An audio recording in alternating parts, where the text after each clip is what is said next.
to boost their ego.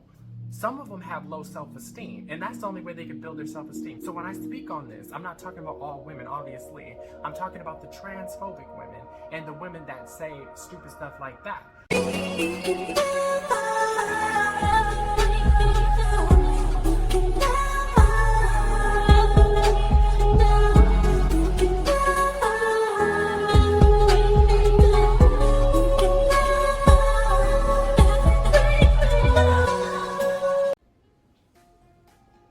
Hey sweethearts, it's Nick Venus. Once again, welcome to my channel.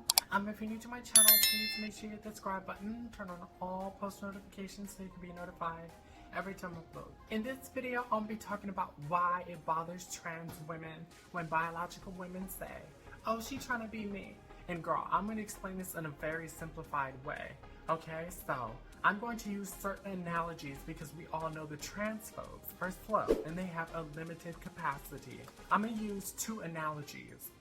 So imagine that I have my own house, right? I have my own house, my own garage, everything, right? And 2 blocks up, a biological woman has her own house and her own garage. Now, have we seen each other in the neighborhood? Yes, but do we know each other? No. Have we spoken to each other? No. We do not know each other at all. Mind you, she has rich parents. She has a rich mother, a rich father, right?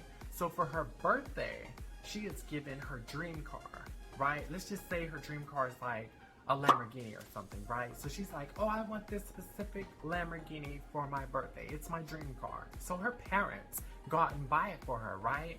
Now, mind you, she did not work for it. She did not put in a dime for it. It was handed to her on a silver platter. Let me repeat that. It was handed to her on a silver platter, okay? So now she has her dream car, right? She's enjoying her dream car. She's driving around. She has her sunglasses on, enjoying the wind, the sun, everything, right? She's enjoying her dream car. Now, me, I'm at my place, and I'm like, my dream car is the Lamborghini, but I do not have rich parents. So I go out and start hustling and working for it. Girl, I'm doing real estate, I'm flipping houses, I'm doing this, I'm selling this. So I'm literally putting in all the hard work on my own. She did not chip in 10 cents, she did not chip in $1. Mind you, I do not know her. We never spoke, nothing. So I'm putting in all the hard work, going through the ups and downs, the trials and tribulations, all on my own, right? So now I finally have enough stacked up to go get my dream car. So I go to the lot, I get my Lamborghini, and I'm pulling through the neighborhood, heading to my garage. And she sees me, and she's like, oh, wait a minute, I had that Lamborghini first. So now I park it in the garage. She weasels her behind over to my garage, to my property, and she goes inside of my property, right? And she's like, oh, I had that car first. Give me the keys. Give me the keys, I'm gonna drive it. And she's trying to open the door and stuff. And I'm like, girl, I wish you would try to get your behind up in here. I will pull you out by your hair. That is one analogy. I'll give you another analogy. Okay. Now, imagine I'm at my table. I have my own table, right? Couple tables down, there's a biological woman. She's over there. Same scenario. I do not know her. She does not know me. I do not talk to her, right? We haven't even spoken. She has her own table. I have my own table.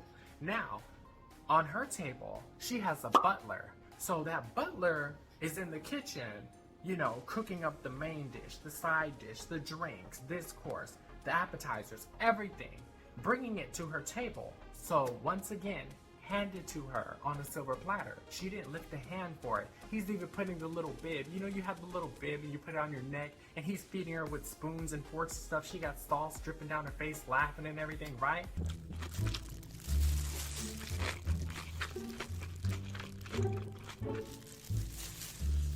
So I'm over here. So I'm like, I guess I gotta start cooking everything, right? So I go in the kitchen. Girl, I go in the kitchen by myself. I do not have a butler. And I'm in there whipping it up, putting in the elbow grease, making the main dish, the side dish, you know, the appetizers, the drinks, the dessert. Girl, I'm in there sweating, you know, like from the heat from the oven and everything. I'm in there whipping it up by myself, right? And then, once my food and everything is ready at my table, I'm getting ready to eat, you know, I'm thanking God and everything. So I start digging in my food that I worked for. I worked hard for.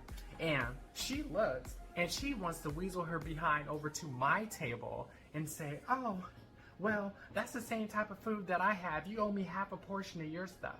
You owe me half a portion of your food. And I'm looking at her like, she crazy. I'm like, if you touch my food, I'm gonna stab you in the hand with my fork.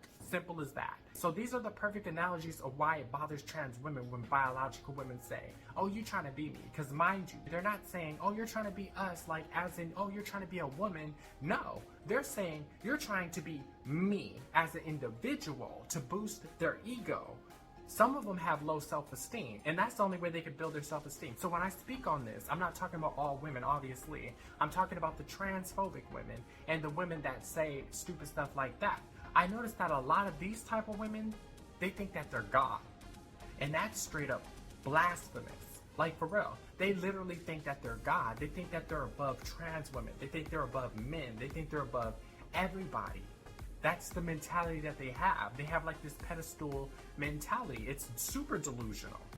I mean, just listen to yourselves. Our teachers are aliens. That's not weird. That's fucking psychotic. I don't know what it is. I don't know if it's the men, you know, that boost up their ego, you know, the men that just want to sleep with them or whatever. So, you know, their ego is boosted up. But you have to remember, since childhood, most biological girls were called princess. You know, like, oh, you're a queen, you're a princess. So I think that may have something to do with their ego. Men will get the door for a woman. Men will put a woman on a pedestal. Men will say anything to a woman to get sex, right, from her. Girls are called princesses since childhood. So I think a lot of that stuff got to their head. They want to call trans women delusional. They're surpassed delusion, you know, to think that you're God or something. I think that's the reason why they talk down on everybody. And mind you, I'm not talking about all biological women because people don't know how to hear. I'm talking about the ones that are transphobic that say this off-the-wall stuff. So yeah, I just wanted to talk about that because I wanted people to see from a different perception. Because people do not like to see from other perceptions. They only like to see from their own. So you would understand, if you put in the work for something, right, you're putting in that hard work, not them. You're doing it all on your own. You're going through the trials and tribulations. You're going through the ups and the downs. You're going through the depression. You're going through the bullying. You're going through people talking shit about you. That is why it bothers trans women when biological women say, oh, you're trying to be me. It's like, no, I don't know you. And I said that in my previous video. I do not know you. So how can I be somebody I don't even know exists? Come on now. So if you enjoyed this video, please remember to like, comment, subscribe for future content. And until next time, guys.